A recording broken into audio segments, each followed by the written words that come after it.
ನಮಸ್ಕಾರ. ನಾನು ಮೈಸೂರಿಂದ ಸುಪ್ರೀತ್. ತಮ್ಮ ಮುಂದೆ ಇನ್ನೊಂದು ನಿವೇಶನ ಎಂಟಿ ಸೈಟ್ ತಗೊಂಡು ಬಂದಿದ್ದೀನಿ.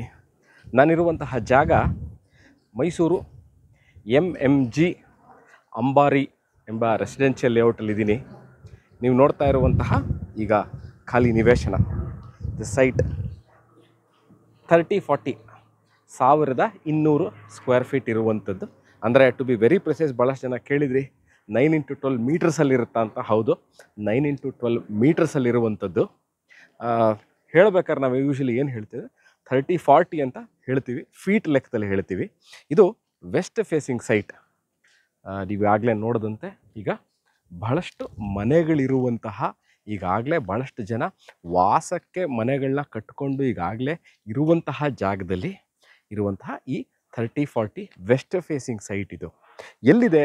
MMG ಅಂಬಾರಿ ಎನ್ಕ್ಲೈವ್ ಲೇಔಟು ಅಂತಂದರೆ ಮೈಸೂರು ಮಧ್ಯಭಾಗದಿಂದ ಎಕ್ಸಾಕ್ಟ್ಲಿ ಈ ಲೊಕೇಶನ್ಗೆ ಸರಿಸುಮಾರು 9 ಕಿಲೋಮೀಟ್ರ್ ಆಗುತ್ತೆ. ಮೈಸೂರು JP ನಗರ ರಿಂಗ್ ರೋಡ್ ಆದ ನಂತರ ಶ್ರೀನಗರ ದಾಟದ ಮೇಲೆ, ಅಂದರೆ ಶ್ರೀನಗರ ಏನಿದೆ, ಮೈಸೂರು JP ನಗರ ರಿಂಗ್ ರೋಡ್ ಅಂತ ಶ್ರೀನಗರದಿಂದ ಇಲ್ಲಿಗೆ ಸರಿಸುಮಾರು 1.5 ಕಿಲೋಮೀಟ್ರ್ ಆಗುತ್ತೆ. ಭಾಳಷ್ಟು ಜನ ಗೊತ್ತಿರುತ್ತೆ ಶ್ರೀನಗರ ಎಲ್ಲಿದೆ ಅಂತ. ಅಕಸ್ಮಾತಾಗಿ ಶ್ರೀನಗರನೂ ಗೊತ್ತಿಲ್ಲ, ಸ್ವಲ್ಪ ಇನ್ನೊಂದು 2-3 ಲೊಕೇಶನ್ ಹೇಳಿ ಅಂತಂದರೆ, ಮೈಸೂರಿನ NIE college, national institute of engineering college ಇದೆ. ಅಲ್ಲಿಂದ ಹೊಸ ಕಾಮಾಕ್ಷಿ ಹಾಸ್ಪಿಟ್ಲ್, ನಾಚನಹಳ್ಳಿ ಪಾಳ್ಯ ಅಂತ ಹೊಸ ಕಾಮಾಕ್ಷಿ ಹಾಸ್ಪಿಟ್ಲ್ ಆಗಿದೆ. ಕಾಮಾಕ್ಷಿ ಹಾಸ್ಪಿಟ್ಲ್ ಅಂದಮೇಲೆ ರಿಂಗ್ ರೋಡ್ ಬರುತ್ತೆ. ರಿಂಗ್ ರೋಡ್ ಆದ ನಂತರ ಅದೇ ರೋಡಲ್ಲಿ ನೀವು ಶ್ರೀನಗರಕ್ಕೆ ಬರ್ತೀರಿ. ಶ್ರೀನಗರದ ಪಕ್ಕದಲ್ಲೇ ಇರುವಂತಹ ಈ ಮೂಡ ಅನುಮೋದಿತ ಖಾಸಗಿ ಬಡಾವಣೆಯಲ್ಲಿ ನೀವು ನೋಡ್ತಾ ಇರುವಂತಹ ಈ ಖಾಲಿ ನಿವೇಶನ. ಸೊ ಇನ್ನೊಂದು ಸರಿ ನೋಡ್ಬೋದು ನೀವು, ಭಾಳಷ್ಟು ಮನೆಗಳು ಈ ಲೇಔಟ್ಗೆ ಸಂಬಂಧಪಟ್ಟಂತೆ ಈ ಲೇಔಟಲ್ಲೇ ಇರುವಂಥದ್ದು ಇವೆಲ್ಲ. ಸೊ ಇದು ನೋಡ್ಬೋದು, ಇಲ್ಲೂ ಮನೆಗಳಿದೆ. ಈ ಸೈಟ್ ಏನಿದೆ ಅದ್ರ ಹಿಂಭಾಗದಲ್ಲೂ ಮನೆಗಳಿದೆ, ಮತ್ತು ಹಿಂಭಾಗದಲ್ಲಿ ಮನೆ ಕಟ್ತಾ ಇದ್ದಾರೆ, ಅದ್ರ ಹಿಂಭಾಗದಲ್ಲೂ ಮನೆ ಇದೆ. ನೋಡ್ಬೋದು ಒಂದು ವ್ಯೂ ಆಫ್ ಚಾಮುಂಡಿ ಹಿಲ್ ತೋರಿಸ್ತಾರೆ ನೋಡಿ, ಚಾಮುಂಡಿ ಹಿಲ್ ವ್ಯೂ ತೋರಿಸ್ತಾ ಇದ್ದಾರೆ. ಸೊ ಈ ಲೇಔಟಲ್ಲಿ ಈ ನೆಕ್ಸ್ಟ್ ವಿಚಾರಕ್ಕೆ ಬರ್ತೀನಿ. ಏನೇನಿದೆ ಈ ಲೇಔಟಲ್ಲಿ, ವ್ಯವಸ್ಥೆ, ಮೂಲಭೂತ ಸೌಕರ್ಯಗಳು ಎಲ್ಲ ಇದೆಯಾ ಅಂತ ನೋಡಿ. ಟಾರ್ ರೋಡ್ ಇದೆ, ಎಲೆಕ್ಟ್ರಿಸಿಟಿ ಈಗಾಗಲೇ ಆಗಿದೆ, ವೇಸ್ಟ್ ವಾಟರ್ ಲೈನ್ ಮನೆಗಳೆಲ್ಲ ಕಟ್ಟಿದ್ದಾರೆ. So underground waste water line ಅಂದರೆ ಒಳಚರಂಡಿ ವ್ಯವಸ್ಥೆ ಇದೆ, ಮೋರಿ ಮಾಡಿದ್ದಾರೆ. ಸೊ ಮಳೆ ಬಂದಿದ್ದ ನೀರು ಎಕ್ಸಿಟ್ ಆಗುತ್ತೆ. ಮೂಡ ಅನುಮೋದಿತ ಅಂದರೆ ಮೂಡ ಅಪ್ರೂವ್ಡ್ ರೆಸಿಡೆನ್ಷಿಯಲ್ ಲೇಔಟ್ ಇದು. ಸೊ ಎಲ್ಲ ಮೂಲಭೂತ ಸೌಕರ್ಯಗಳು ಇರುವಂಥದ್ದು. ಎರಡು ವಿಚಾರ, ಒಂದು ಜಾಗ, ನಿವೇಶನ ಅಥವಾ ಸೈಟು ಅಥವಾ ಜಮೀನು, ಅಪಾರ್ಟ್ಮೆಂಟು, ಮನೆ ತೊಗೋಬೇಕಾದ್ರೆ ಬಹಳಷ್ಟು ಜನಕ್ಕೆ ಏನು ವಿಚಾರ ಬರುತ್ತೆ ಇನ್ವೆಸ್ಟ್ಮೆಂಟ್ ಮಾಡೋರಿಗೆ ಅಂದರೆ, ಸುಪ್ರೀತ್ ನಾನು ಇನ್ವೆಸ್ಟ್ಮೆಂಟ್ ಮಾಡ್ತೀನಿ, ಎಷ್ಟು ಟೈಮಲ್ಲಿ ಈ ರೇಟು ಡಬಲ್ ಆಗುತ್ತೆ ಅಥವಾ ಟ್ರಿಪ್ಪಲ್ ಆಗುತ್ತೆ, ಅಥವಾ ಯಾವಾಗ ನಮಗೆ ಇದರಿಂದ ಒಳ್ಳೆ ಹಾಕಿರೋ ಬಂಡವಾಳ ಯಾವಾಗ ನಮಗೆ ಸಿಗುತ್ತೆ ಅಂತ. ನನ್ನ ಪ್ರಕಾರ ಇನ್ವೆಸ್ಟ್ಮೆಂಟ್ ವಿಚಾರಕ್ಕೆ ಬಂದಾಗ ನನ್ನ ಪರ್ಸ್ನಲ್ ವ್ಯೂ ಏನು ಅಂತಂದರೆ, ನೀವು ಇನ್ವೆಸ್ಟ್ಮೆಂಟ್ ಮಾಡ್ತೀರಿ, ಓಕೆ, ಅಲ್ಲಿ ಇನ್ವೆಸ್ಟ್ಮೆಂಟ್ ಮಾಡಿದಾಗ ಹೆಬಿಟೈಟ್ ಅಂದರೆ ಮನೆಗಳಿಲ್ಲ, ಅಕಸ್ಮಾತಾಗಿ ಅಲ್ಲಿ ಯಾರು ಜನ ವಾಸ ಇಲ್ಲ ಅಂತಂದರೆ ಟೆಕ್ನಿಕಲಿ ಮೇಂಟೆನೆನ್ಸ್ ಇರಲ್ಲ. ಸೊ ಅವಾಗೇನಾಗುತ್ತೆ, ಭಾಳ ಲೇಟಾಗಿ ಮೇಲೆ ಹೋಗುತ್ತೆ ಅಥವಾ ಶೂಟಪ್ ಆಗೋದು ಭಾಳ ಲೇಟು. ಒಂದು ಸರಿ ಅಕ್ಕಪಕ್ಕದಲ್ಲಿ ಸುತ್ತಮುತ್ತಗಳಲ್ಲಿ ಮನೆ ವಾಸ ಇದ್ದು ಜನಗಳು ವಾಸ ಇದ್ದಾಗ ಆಟೋಮೆಟಿಕ್ಲಿ ಏನಾಗುತ್ತೆ, ರೇಟು ಎನ್ಹ್ಯಾನ್ಸ್ ಆಗುತ್ತೆ. ಯಾಕಂದರೆ ಡಿಮ್ಯಾಂಡ್ ಕ್ರಿಯೇಟ್ ಆಗುತ್ತೆ. ಮನೆಗಳಿಲ್ಲ ಅಂದರೆ ಡಿಮ್ಯಾಂಡ್ ಕ್ರಿಯೇಟ್ ಆಗೋಲ್ಲ. ಯಾವಾಗ ಮನೆಗಳು ಬರುತ್ತೆ ಆವಾಗ ಡಿಮ್ಯಾಂಡು ಖಂಡಿತವಾಗ್ಲೂ ಕ್ರಿಯೇಟ್ ಆಗುತ್ತೆ. ಸೊ ಅದಕ್ಕೆ ನಾನು ಚಾಯ್ಸ್ ಮಾಡಿ ಈ ಪ್ರಾಪರ್ಟಿ ವಿಡಿಯೋ ಮಾಡ್ತಾ ಇರೋದು. ಅದಕ್ಕೆ ಇನ್ವೆಸ್ಟ್ಮೆಂಟ್ ಮಾಡೋರಿಗೆ ಒಂದು ವಿಚಾರ, ಭಾಳಷ್ಟು ಬೇಗ ರೇಟ್ಗಳು ಮೇಲೆ ಹೋಗುತ್ತೆ. ಯಾಕೆಂದರೆ ಈಗಾಗಲೇ ಭಾಳಷ್ಟು ಮನೆಗಳಾಗಿದೆ, ಮೂಲಭೂತ ಸೌಕರ್ಯಗಳೆಲ್ಲ ಇದೆ.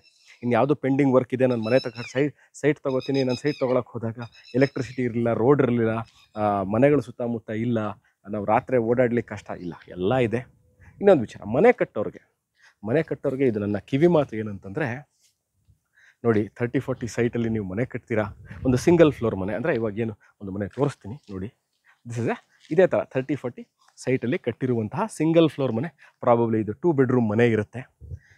ಎಷ್ಟು ವೆಚ್ಚ ಆಗುತ್ತೆ ಅಂತ ಭಾಳಷ್ಟು ಜನ ನನ್ನ ಯೂಟ್ಯೂಬಲ್ಲಾಗಲಿ, ಇನ್ಸ್ಟಾಗ್ರಾಮ್, ಫೇಸ್ಬುಕ್ಕಲ್ಲಾಗಲಿ ಭಾಳಷ್ಟು ಜನ ಕೇಳಿದ್ರಿ, ಏನು ರೇಟ್ ಎಷ್ಟಾಗುತ್ತೆ, ಒಂದು ಮನೆ ಕಟ್ಕೋಬೇಕು ನಾವು, ಎಷ್ಟು ರೇಟ್ ಆಗುತ್ತೆ? ಒಂದು 30-40 ಸಾಧಾರಣವಾಗಿ 2 ಬೆಡ್ರೂಮ್ ಸುಸರ್ಜಿತವಾಗಿರೋ ಮತ್ತೆ, ಅಂದರೆ ವಾರ್ಡ್ರೋಪ್ ಇರಬೇಕು, ಮಾಡ್ಯುಲರ್ ಕಿಚನ್ ಇರಬೇಕು, TV ಕ್ಯಾಬಿನೆಟ್ ಇರಬೇಕು, ಫ್ಲೋರಿಂಗ್ ಇರಬೇಕು, ಬಹಳ ಎಲ್ಲ best of the best material ಹಾಕಿ ಕಟ್ಟಿರುವಂತಹ ಮನೆ ಎಷ್ಟಾಗಬಹುದು?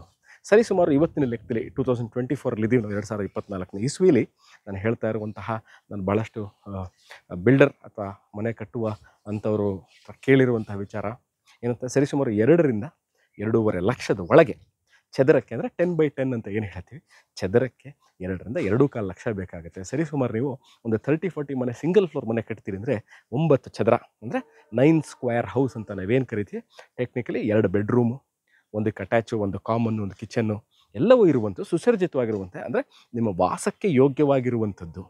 ನಿಮಗೆ ಒಂದು 2 ಬೆಡ್ರೂಮ್ ಮನೆ ಕಟ್ತಿದ್ರೆ ಸರಿ ಸುಮಾರು 2 ಲಕ್ಷ ಅಂತ ತೊಗೊಂಡ್ರು ಸಹ 2 10s are 20 lakhs, 20ರಿಂದ 25 ಲಕ್ಷದ ಆಜುಬಾಜಲ್ಲಿ ನೀವು ಒಂದು ಸಿಂಗಲ್ ಫ್ಲೋರ್ನ ಮನೆ ಕಟ್ಕೋಬಹುದು. ಇದರ ಸೈಟ್ ರೇಟನ್ನು ಡಿಸ್ಕ್ರಿಪ್ಷನಲ್ಲಿ ಹಾಕಿರ್ತೀನಿ. ಸೊ ಇದೆರಡನ್ನೂ ಆ್ಯಡ್ ಮಾಡೋದಲ್ಲಿ ನಿಮಗೆ ಇಲ್ಲಿ ಮನೆ ಕಟ್ಟದಲ್ಲಿ ಎಷ್ಟಾಗುತ್ತೆ ಅನ್ನೋ ಒಂದು ಐಡಿಯಾ ನಿಮಗೆ ಬರುತ್ತೆ. ಸೊ ನಾನು ಈ ಒಂದು ಮನೆ ವಿಚಾರ ಇರ್ಬೋದು, ಈ ಸೈಟ್ ಸೇಲ್ಗಿರುವಂತಹ ಸೈಟ್ ವಿಚಾರ ಇರ್ಬೋದು, ಎಲ್ಲವನ್ನು ಸಂಕ್ಷಿಪ್ತವಾಗಿ ಹೇಳಿದ್ದೀನಿ ಅಂತ ಭಾವಿಸ್ತಾ ಇದ್ದೀನಿ. ನಾನು ಸುಪ್ರೀತ್, ಮೈಸೂರಿಂದ. ಇನ್ನೊಂದು ನಿವೇಶನ, ಇನ್ನೊಂದು ವಿಡಿಯೋ, ಇನ್ನೊಂದು ಕಾನ್ಸೆಪ್ಟ್ ತಗೊಂಡು ನಾನು ನಿಮ್ಮ ಮುಂದೆ ಹಾಜರಾಗ್ತೀನಿ ಸ್ನೇಹಿತರೆ. ಈ ವಿಡಿಯೋ ನೋಡಿದ್ದಕ್ಕೆ ಅನಂತ ಧನ್ಯವಾದಗಳು. ಟೇಕ್ ಕೇರ್, ಬಾಯ್.